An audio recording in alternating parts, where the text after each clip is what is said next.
Welcome ਹੈ ਤੁਹਾਡਾ ਆਪਣੇ YouTube ਚੈਨਲ ਦੇ ਵਿੱਚ। ਜਿਵੇਂ ਤੁਹਾਨੂੰ ਪਤਾ ਆਪਾਂ ਸ਼ੁਰੂ ਕਰ ਲਿਆ ਸੀਗਾ ਭਾਰਤੀ ਇਤਿਹਾਸ। ਭਾਰਤ ਦਾ ਜੋ ਹੈ ਪ੍ਰਾਚੀਨ ਇਤਿਹਾਸ ਆਪਾਂ ਸ਼ੁਰੂ ਕੀਤਾ ਸੀਗਾ, ਜਿਹਦੇ ਵਿੱਚ ਆਪਾਂ ਪੜ੍ਹ ਲਏ ਸੀਗੇ ਭਾਰਤੀ ਇਤਿਹਾਸ ਦੇ ਜਾਣਨ ਦੇ ਸੋਮੇ, ਕਿ ਆਪਾਂ ਭਾਰਤੀ ਇਤਿਹਾਸ ਬਾਰੇ ਕਿੰਨਾ ਸਰੋਤਾਂ ਦੇ ਨਾਲ ਜਾਣ ਸਕਦੇ ਹਾਂ, ਕਿਹੜੇ ਕਿਹੜੇ ਸੋਮੇ ਨੇ ਜਿਨ੍ਹਾਂ ਤੋਂ ਆਪਾਂ ਨੂੰ ਭਾਰਤੀ ਇਤਿਹਾਸ ਬਾਰੇ ਜਾਣਕਾਰੀ ਮਿਲਦੀ ਹੈ। ਤਾਂ ਇਹਦੇ ਵਿੱਚ ਆਪਾਂ ਪਹਿਲਾਂ ਪੜ੍ਹਿਆ ਸੀਗਾ ਧਰਮ ਗ੍ਰੰਥ,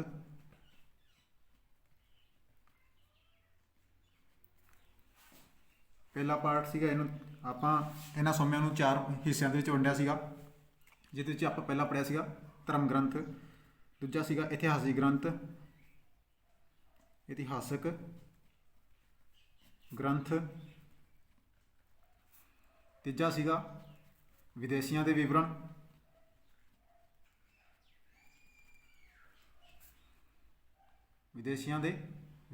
ਜਾਂ ਵਿਦੇਸ਼ੀ ਯਾਤਰੀ ਕਹਿ ਸਕਦੇ ਹਾਂ ਆਪਾਂ ਇਹਨਾਂ ਨੂੰ। ਵਿਦੇਸ਼ੀਆਂ ਭਾਵ ਵਿਦੇਸ਼ੀ ਯਾਤਰੀ ਜੋ ਆਏ ਸੀਗੇ, ਉਹਨਾਂ ਦੇ ਵਿਵਰਣ। ਤੇ ਚੌਥਾ ਪਾਰਟ ਆਪਾਂ ਜਿਹੜਾ ਇਹਦਾ ਕੀਤਾ ਸੀ, ਦੱਸਿਆ ਸੀਗਾ ਮੈਂ ਤੁਹਾਨੂੰ ਕਿ ਚੌਥਾ ਭਾਗ ਜਿਹੜਾ ਸੀਗਾ ਆਪਣਾ ਪੁਰਾਤਾਤਵਿਕ ਸਰੋਤ ਜਿਹੜੇ ਸੀਗੇ, ਪੁਰਾਤਾਤਵਿਕ ਸਰੋਤ ਜਾਂ ਪੁਰਾਤਾਤਵਿਕ ਸੋਮੇ। ਤਾਂ ਆਪਾਂ ਇਹਦਾ ਪਹਿਲਾ ਪਾਰਟ ਕਰਨਾ ਸ਼ੁਰੂ ਕੀਤਾ ਸੀਗਾ। ਪਹਿਲੇ ਪਾਰਟ ਦੇ ਵਿੱਚ ਆਪਾਂ ਵੇਖੇ ਸੀਗੇ ਕਿ ਵੇਦ ਸੀਗੇ ਆਪਣੇ ਸਟਾਰਟਿੰਗ ਦੇ ਵਿੱਚ। ਦੂਜੇ ਨੰਬਰ ਤੇ ਆਪਣੇ ਵੇਦਾਂਗ ਸੀਗੇ। ਵੇਦਾਂਗਾਂ ਦੀ ਗਿਣਤੀ ਮੈਂ ਤੁਹਾਨੂੰ ਕੱਲ ਦੱਸਤੀ ਸੀਗੀ, ਵੇਦਾਂ ਦੀ ਵੀ ਗਿਣਤੀ ਦੱਸਤੀ ਸੀਗੀ। ਤੀਜਾ ਪੁਰਾਣ ਨੇ ਆਪਣੇ। ਚੌਥਾ ਹੈ ਉਪਨਿਸ਼ਦ।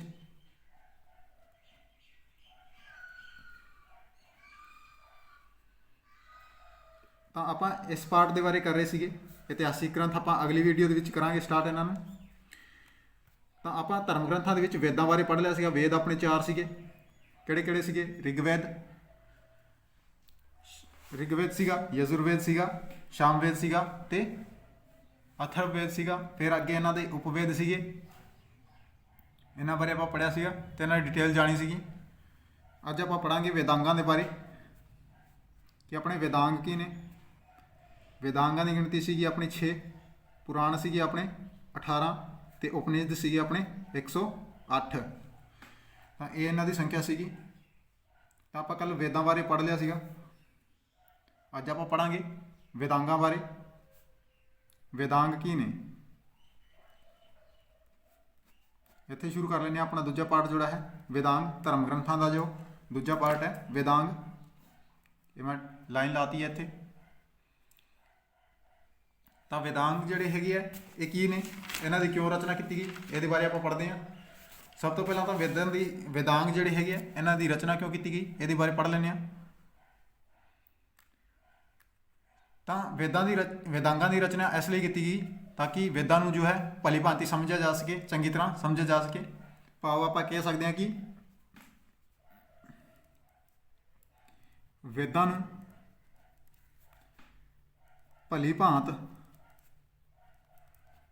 ਤਰੀਕੇ ਨਾਲ ਸਮਝਣ ਲਈ ਵੇਦਾਂਗਾਂ ਦੀ ਰਚਨਾ ਕੀਤੀ ਗਈ।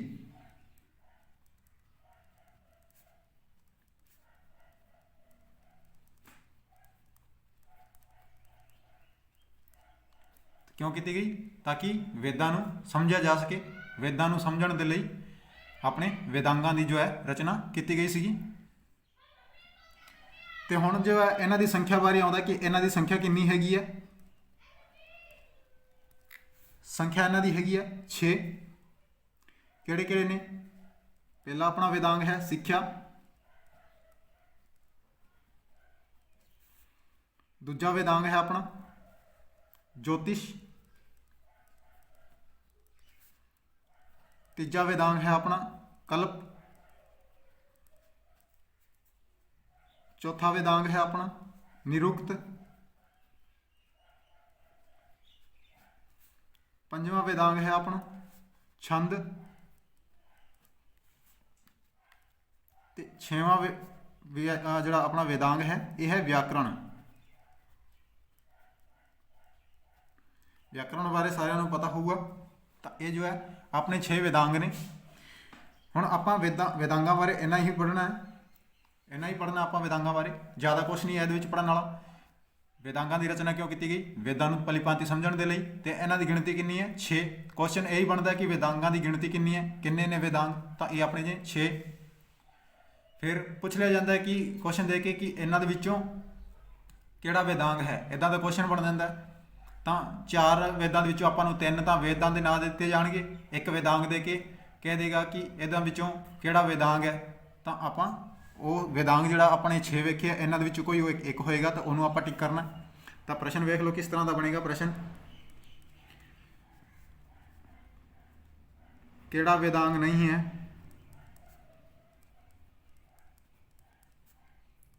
नहीं है।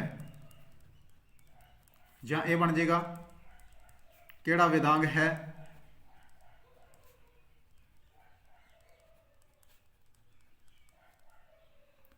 तो इस तरीके दे नाल इहदे क्वेश्चन बनणगे। अगे आपां चलते हैं पुराणा दे उत्ते। पुराणा बारे पढ़ांगे आपां हुण। पुराणा की गिणती जो है कितनी है? तीजा अपना पार्ट हैगा इत्थे पुराण। वेदांगां तो बाद आपां वेखे सीगे कि पुराण जिहड़े अपने ने धार्मिक ग्रंथ ने, जिन्हां लोकां नूं वेदां दी पाठ करन दी अनुमति नहीं सीगी वो लोग जो ने पुराण पढ़ सकते सीगे। जिवें इस्त्रियां नूं वेद पढ़न दी आज़ादी नहीं सीगी।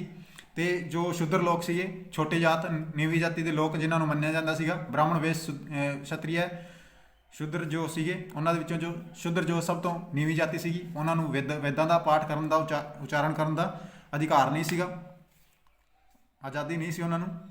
तां वो जो है पुराणा दा पाठ कर सकते सीगे। ते पुराणा दी जो है संख्या कितनी है? संख्या बारे पढ़ लेने आपां। 18 संख्यावां ने, संख्या ने इहदियां। तां इन्हां दे रचना किसने कीती सीगी? क्वेश्चन बनेगा। तो लोमर्श जिहड़ा सीगा इहने लोमर्श पुराणा दी रचना कीती सी लोमर्श ने। जां उग्र सरवा इसे दा ही पुत्र सीगा उग्र शर्वा। उग्र शर्वा या लोमर्श ये जो है इहदा ही पुत्र सीगा।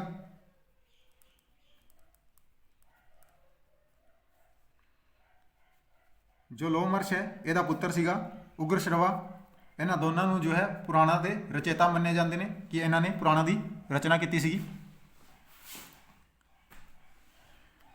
फिर अपना क्वेश्चन बनता है इहदे कि सब तो पुराना वेद किहड़ा, सब तो पुराना पुराण किहड़ा है? सब तो पुराना पुराण या सब तो प्राचीन भी कह सकते हैं। प्राचीन लिखा आ जी, पुराना आ जी, इको गल है। तो यह है अपना मत्स्य पुराण।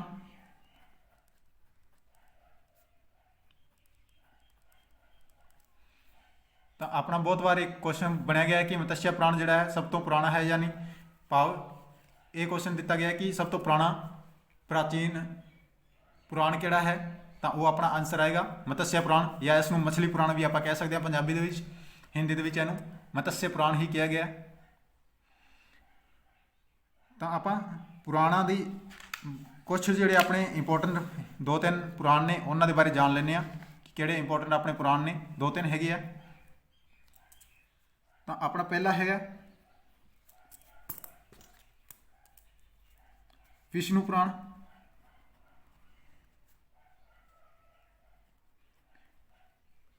पहला दूरदर्शन चैनल के उत्ते विष्णु पुराण चलता हुंदा सीगा। एक नाटक सीगा, छोटे हुंदे बहुत वेख्या उन्होंने। तो विष्णु पुराण जो है किहड़े वंश नाल संबंधित सीगा? यह सीगा मौर्य वंश के नाल संबंधित। क्वेश्चन दे पूछा जा सकता है कि विष्णु पुराण जिहड़ा है किहड़े वंश के नाल संबंधित है या मौर्य वंश के नाल संबंधित किहड़ा पुराण है? तो विष्णु पुराण है। इहनूं किवें याद रखोगे कि विष्णु ने जो है मुकुट के उत्ते मोर का जो पंख है वो धारिया हुआ है। तो मोर के जो पंख तो है मोर तो बन जाएगा मौर्य। विष्णु का मोर नाल संबंध है कि उन्हें पंख सिर ते धारण किया होया। ਤਾਂ ਮੋਰ ਦੇ ਪੰਖ ਤੋਂ ਬਣ ਜਾਏਗਾ ਮੌਰਿਆ ਵੰਸ਼। ਫਿਰ ਆਪਣਾ ਦੂਜਾ ਪੁਰਾਣ ਆ ਜਾਏਗਾ ਵਾਯੂ ਪੁਰਾਣ।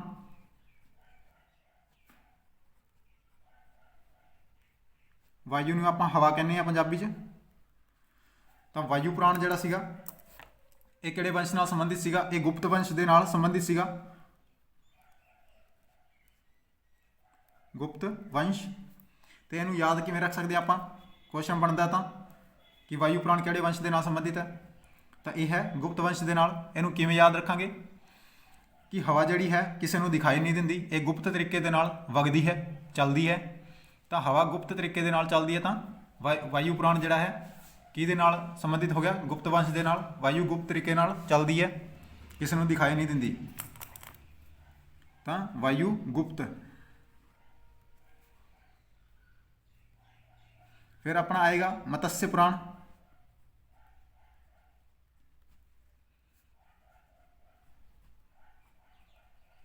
अपना जो ये मत्स्य पुराण जो है सब तो पुराना पुराण है, तो सब तो पहला पुराण आप कह सकते हैं, क्योंकि पुराना है सब तो पहला भी होएगा। ठीक है, तो सब तो पहला पुराण, सब तो पुराना पुराण अपना मत्स्य पुराण आ जाएगा। तो इन्हां दी रचना एक किन्हां नाल संबंधित है? ये आंध्र सातवाहनां दे नाल, आंध्र सातवाहनां दे नाल संबंधित है। इनू याद रख लेना, आंध्र सातवाहनां दे नाल संबंधित किहड़ा पुराण है? ये मत्स्य पुराण है।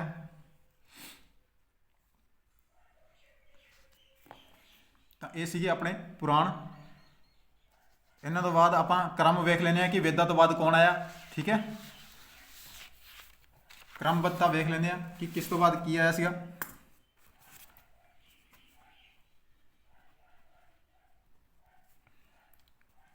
क्रम हैगे अपने कि पहला के आए अपने वेद आए सीगे, वेदां तो बाद की आया सीगा ब्राह्मण आए सीगे, सतपथ ब्राह्मण जिन्होंने मन्निया जाता है, सतपथ ब्राह्मण। फिर अपने आए सीगे अरण्यक, अरण्यक आए सीगे। अरण्यकों तो बाद अपने आए सीगे उपनिषद।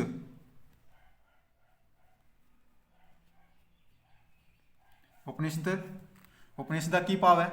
उपनिषद का भाव है गुरु के कोल बैठ के ज्ञान प्राप्त करना। तो ब्राह्मणों के बारे जान लें, इन्हों के बारे।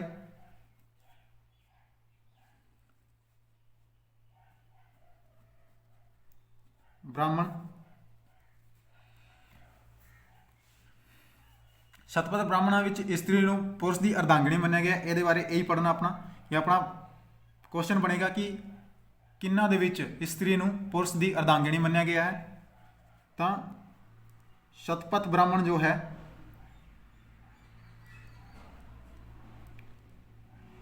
शतपथ ब्राह्मण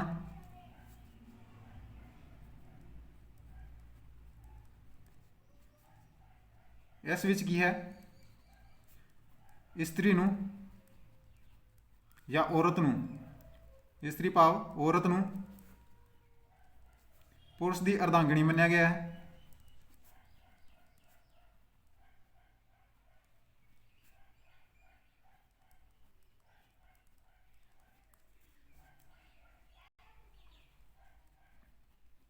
दस्या गया है। तो क्वेश्चन बनता है कि किहड़े ब्राह्मण दे विच औरत नूं पुरुष की अर्धांगिनी किया गया? तो शतपथ ब्राह्मण दे विच पुरुष नूं औरत नूं पुरुष की अर्धांगिनी किया गया, औरत नूं पुरुष की अर्धांगिनी किया गया है।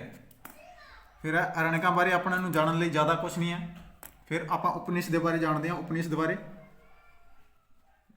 जो कि अरण्यकों तो बाद आए सी।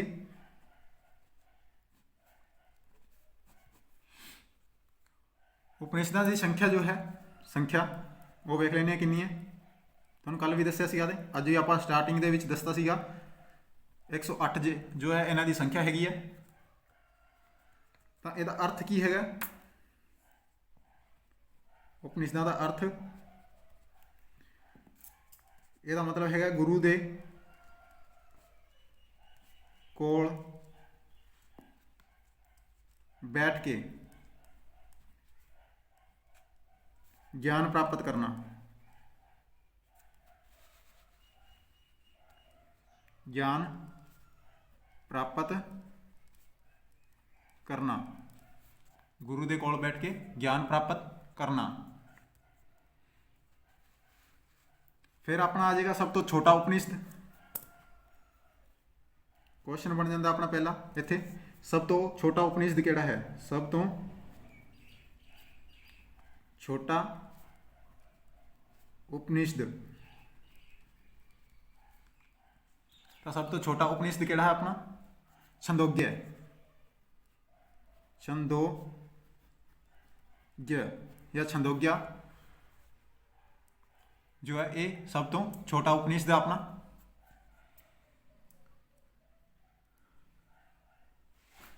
फिर अपना जो मुंडकोपनिषद है वो बारे देख लेने। एक उपनिषद है अपना मुंडकोपनिषद। मुंडकोपनिषद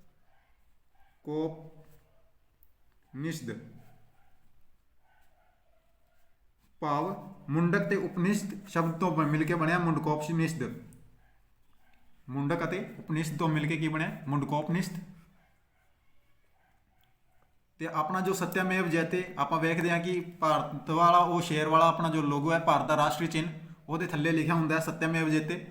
ये जो आप लाइन जो लिया ये आप कितों लिया? ये मुंडकोपनिषद विचों लिया है, मुंडकोपनिषद विचों लिया है। तो सत्यमेव जयते, सत्यमेव जयते या इस आप जयते इदा भी लिख सकते हैं। ये आप कितों लिया? ये आप लिया मुंडकोपनिषद विचों लिया है, याद रखना। तो इत्थे अपना धर्म ग्रंथों बारे खत्म होंदी है क्लास।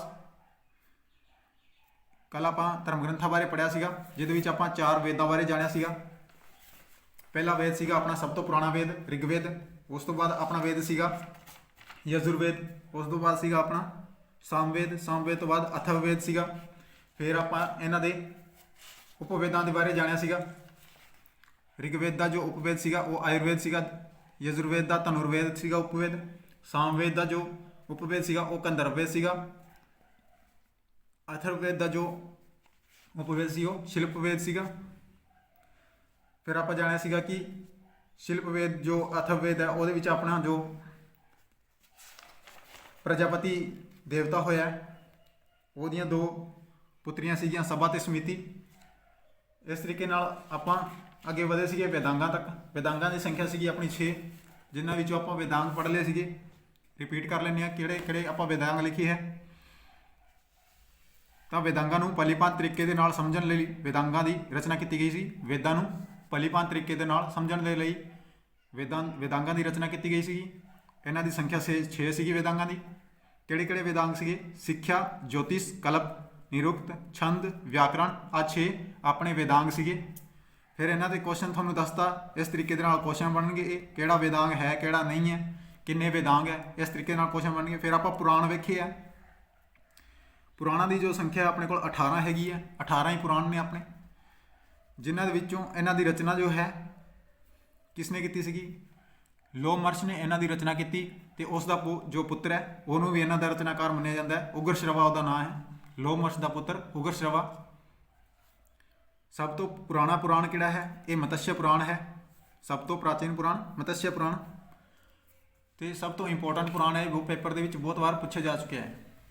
फिर अपने आ जाते हैं कि पुराण जोड़े अपने 18 ये 2-3 पुराण जोड़े ने इंपोर्टेंट ने, आप वही करांगे। विष्णु पुराण जोड़ा है ये मौर्य वंश के नाल संबंधित है। याद रखने की ट्रिक मैं थोड़ा दसती सी कि विष्णु अपने सिर पर मोर का पंख धारण करता है, मोर के पंख तो बन जाएगा मौर्य वंश। विष्णु पुराण जो है मौर्य वंश के नाल संबंधित है। फिर अपना वायु पुराण, वायु जी है गुप्त तरीके के नाल चलती है, किसी को दिखाई नहीं देती। वायु गुप्त चलती है तो भाव वायु का संबंध किहदे नाल हो जाएगा? गुप्त वंश के नाल। वायु पुराण का संबंध गुप्त वंश के नाल है। मत्स्य पुराण जो है आंध्र सातवाहना के नाल संबंधित है, ये तुसीं याद रख लेना है एवें दा एवें, इहदी कोई ट्रिक नहीं बनाई। फिर अपना आ जाएगा इन्हां दा क्रमबद्धता कि वेदां तो बाद की आए सीगे? वेदां तो बाद अपने आए सीगे ब्राह्मण, ब्राह्मणों तो बाद आए सीगे अपने अरण्यक, अरण्यकां तो बाद आए सीगे उपनिषद, उपनिषद अपने 108 ने। ब्राह्मणों के विच एक सतपथ ब्राह्मण है। ये सतपथ ब्राह्मण के विच औरत नूं जो है पुरुष की अर्धांगिनी मन्निया गया है, भाव पुरुष का पुरुष के जीवन का एक हिस्सा मन्निया गया है कि पुरुष जो है औरत जो है ये पुरुष का ही एक अंग है, भाव अर्धांगिनी है ਉਹਦੀ। उपनिषद अगे पढ़िया सीगा आपां। उपनिषद इन्हां दी संख्या हैगी है 108 ਤੇ ਉਪਨਿਸ਼ਦਾਂ ਦਾ ਅਰਥ ਕੀ ਸੀਗਾ? ਇਹਦਾ ਸੀਗਾ ਗੁਰੂ ਦੇ ਕੋਲ ਬੈਠ ਕੇ ਗਿਆਨ ਪ੍ਰਾਪਤ ਕਰਨਾ, ਗੁਰੂ ਦੇ ਸਮੀਪ ਬੈਠ ਕੇ ਗਿਆਨ ਪ੍ਰਾਪਤ ਕਰਨਾ। ਫਿਰ ਆਪਣਾ ਸਭ ਤੋਂ ਛੋਟਾ ਉਪਨਿਸ਼ਦ ਮੈਂ ਤਾਂ ਤੁਹਾਨੂੰ ਦੱਸਤਾ ਸੀਗਾ ਛੰਦੋਗਿਆ ਹੈ, ਸਭ ਤੋਂ ਛੋਟਾ ਉਪਨਿਸ਼ਦ ਛੰਦੋਗਿਆ ਹੈ। ਫਿਰ ਆਪਣਾ ਮੁੰਡਕੋਪਨਿਸ਼ਦ ਇੱਕ ਉਪਨਿਸ਼ਦ ਹੈ, ਮੁੰਡਕੋਪਨਿਸ਼ਦ ਮੁੰਡਕ ਪਲਸ ਉਪਨਿਸ਼ਦ ਤੋਂ ਬਣਿਆ ਹੈ ਮੁੰਡਕੋਪਨਿਸ਼ਦ। ਤੇ ਆਪਣਾ ਇਹਦੇ ਵਿੱਚੋਂ ਜੋ ਰਾਸ਼ਟਰੀ ਚਿੰਨ੍ਹ ਦੇ ਥੱਲੇ ਲਿਖਿਆ ਹੁੰਦਾ ਸਤਿਅਮੇਵ ਜਯਤੇ, ਉਹ ਆਪਣਾ ਇਹ ਮੁੰਡਕੋਪਨਿਸ਼ਦ ਦੇ ਵਿੱਚੋਂ ਹੀ ਲਿਆ ਗਿਆ। ਬਹੁਤ ਵਾਰ ਪੇਪਰਾਂ ਦੇ ਵਿੱਚ ਆਇਆ ਕਿ ਸਤਿਅਮੇਵ ਜਯਤੇ ਜੋ ਲਾਈਨ ਹੈ ਜਾਂ ਆਪਣਾ ਜੋ ਮੋਟੋ ਹੈ ਇਹ ਕਿੱਥੋਂ ਲਿਆ ਗਿਆ ਹੈ? ਇਹ ਆਪਣਾ ਲਿਆ ਗਿਆ ਮੁੰਡਕੋਪਨਿਸ਼ਦ ਦੇ ਵਿੱਚੋਂ। ਤਾਂ ਇੱਥੇ ਅੱਜ ਆਪਾਂ ਪ੍ਰਾਚੀਨ ਇਤਿਹਾਸ ਨੂੰ ਜਾਣਨ ਦੇ ਸੋਮਿਆਂ ਦੇ ਵਿੱਚ ਧਰਮ ਗ੍ਰੰਥਾਂ ਦੇ ਬਾਰੇ ਪੜ੍ਹ ਲਿਆ। ਇਹ ਆਪਣੇ ਸੀਗੇ ਧਰਮ ਗ੍ਰੰਥ। ਇੱਥੇ ਆਪਣੇ ਧਰਮ ਗ੍ਰੰਥ ਵਾਲਾ ਚੈਪਟਰ ਜਿਹੜਾ ਖਤਮ ਹੁੰਦਾ। ਅਗਲੀ ਵੀਡੀਓ ਪੜਾਂਗੇ ਆਪਾਂ ਇਤਿਹਾਸਿਕ ਗ੍ਰੰਥ।